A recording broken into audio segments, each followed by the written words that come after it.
Hello and welcome back or welcome to the channel. I'm Loudguns and this is part 2 of my 12 CitizenCon highlights. If you haven't caught part 1 then feel free to just stop and go back and watch it. Essentially I intended to make one video but I rambled far too long about base building so I had to split it up. That being said, these are in no particular order, so do feel free to watch part 2 and then part 1. Quick disclaimer before we begin, the more I rewatch the CitCon panels the more I realise little bits I missed. And this is going to be very much a whistle-stop tour.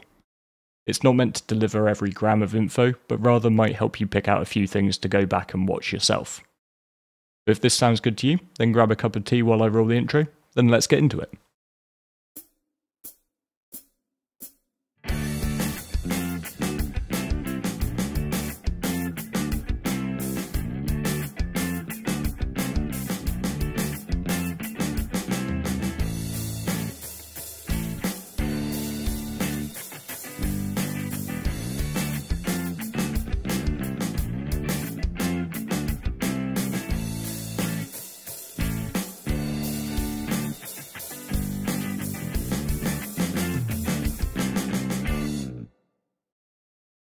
So let's kick things off with the changes to the flight and combat that were showcased during Yogi's presentation. With the intended move over to master modes, there was a really good demonstration and breakdown of how the new flight mechanics are going to fit together. So SCM, or Space Combat Maneuvering, is a slower high performance mode where you'll spend most of your time when fighting, but also when doing things like mining and salvaging. Your speeds are slower, with the Gladius topping out at around 225 meters per second in a straight line. You have access to your weapons, shields and other systems. Within SCM you can also boost, increasing your speed temporarily. Yogi had this cool visual to show how boost isn't just universal in every direction, and he commented that it would actively punish techniques like backstrafing that detract from the dogfighting experience. Nav mode, or navigation mode, allows you to hit speeds similar to those found in the PU now. Your weapons and shields are instantly inaccessible, so you're far more vulnerable. You'll need to transition to this mode, which takes a bit of time, in order to spool up your QT drive to hit quantum travel.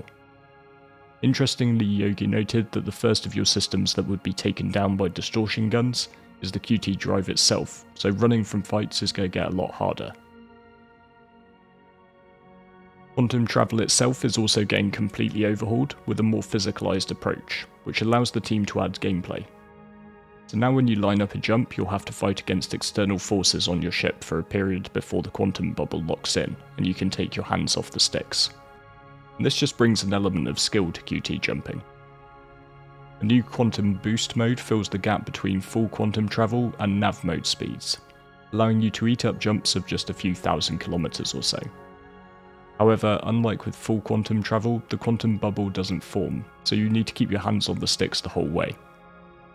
However, one of the key advantages over what we have now is that you can use quantum boosting in any direction, without a need to set waypoints or beacons. Combat itself is getting a shake-up with new AI behaviours to provide more of a challenge, and a recalibration of weapons, so that your effective range is going to get a lot longer, but weapons have a lot more spread. So you have to find that point when you're in effective range. You helped a little bit here because you're going to get a reticle which is going to light up green as opposed to amber, to give you a bit more of a visual cue and help newer players get into it. And finally, for what I can just about at a stretch fit into this section, I'd zoom in on the new aerodynamic flight model, where ship thrusters will overheat in atmo, forcing you to fly your ship much more like a real-world aeroplane. Entering a stall will kick in thrusters for a short period of time so that you can hover, but it seems to be quite limited. And this looks like it's going to be incredibly satisfying and open up more variety in terms of what ships perform well where, but since we've only seen the Gladius in action, it'll also be really interesting to see how it handles with more industrial ships. For instance, will the MOL's heavy-duty VTOL engines handle atmospheric hovering better?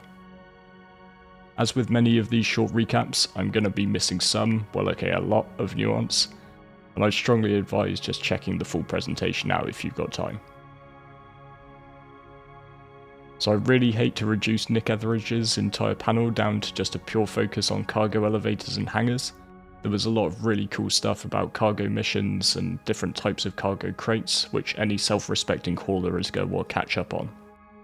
But while cargo elevators might seem like they're a feature just for space truckers, and don't get me wrong, I do love a bit of space trucking, what was shown during the presentation opened up a lot of other possibilities for making life a lot easier in the verse.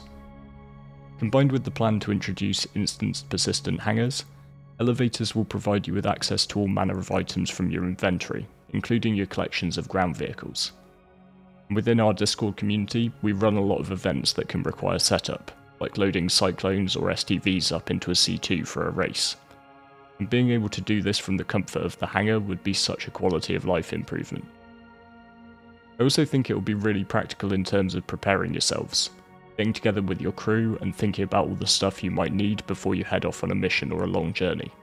You know, somebody can be loading up the ship with cargo and vehicles while somebody else is doing all the tuning and engineering work. So I mentioned in the first video that EVA was a long-standing sore point in the Star Citizen experience, but perhaps the biggest bugbear of many Star Citizen players has been the state of the star map. This is getting a complete overhaul, and that's just incredibly welcome news.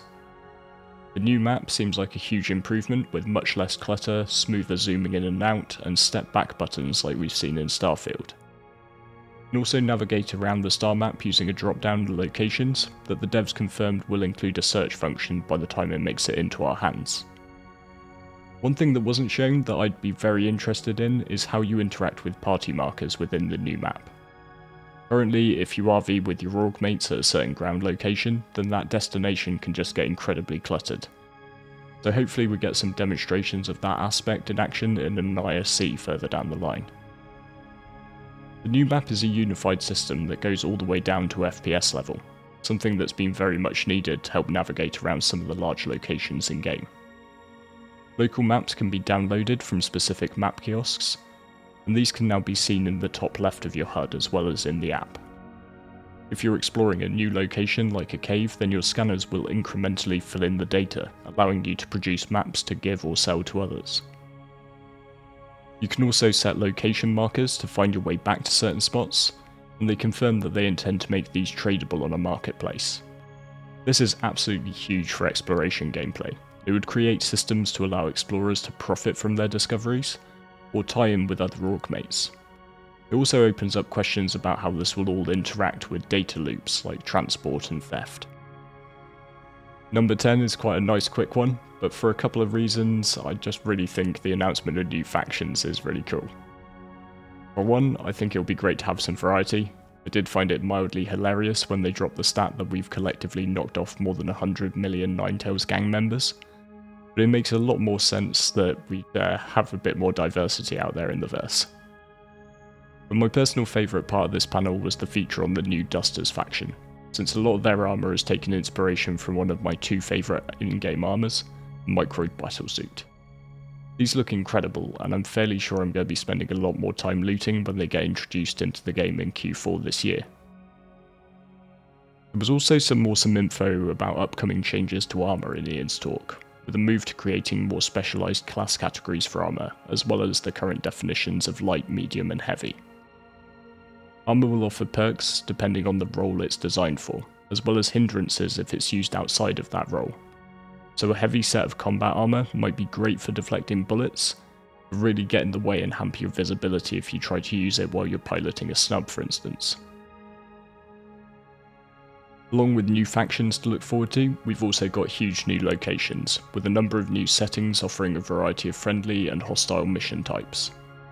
Distribution centres are going to be the largest locations after major landing zones, offering landing pads, hangars and road networks to allow you to drive from your ships to the inside. Finally, another good reason for ground vehicles. While a bunch of new missions were shown during CitCon, it was probably the raid demo at one of these distribution centres that got me the most excited. With the team dropping in guns blazing in a cutlass, fighting their way through the facility to recover a bunch of boxes on a hover dolly, before fighting their way out under fire. If this is a bad guy mission, then I guess I'm just going to be spending some time in Klesha. And here another bonus that I'd like to sneak in that featured in both Nick Etheridge's and Ian Leyland's presentations, was the idea of rewards that are tied to reputation progression with certain factions. Items like hangar flare, tool skins and ship paints, as well as character customization options like tattoos. things that can't be bought but have to be earned in game through these missions and building rep. And this is absolutely huge for me, and absolutely something SC needs to turn into a proper MMO. And finally, for my 12 highlights, it absolutely has to be the news about Squadron 42. I'll be honest, my view for a long time has been that I'm primarily here for the persistent universe MMO. I think the single player Squadron 42 will be enjoyable. I generally felt the strongest card in Squadron's deck was they would get more people interested in Star Citizen more generally, and maybe they'd then move on to try the MMO.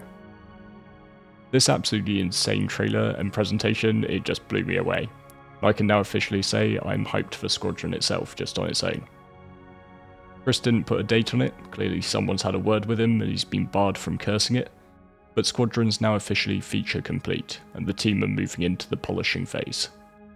I'm not sure what this means for a release date, or whether we'll now start to see a lot more focus on the PU, but after watching this section, I'm happy for a ready when it's ready approach.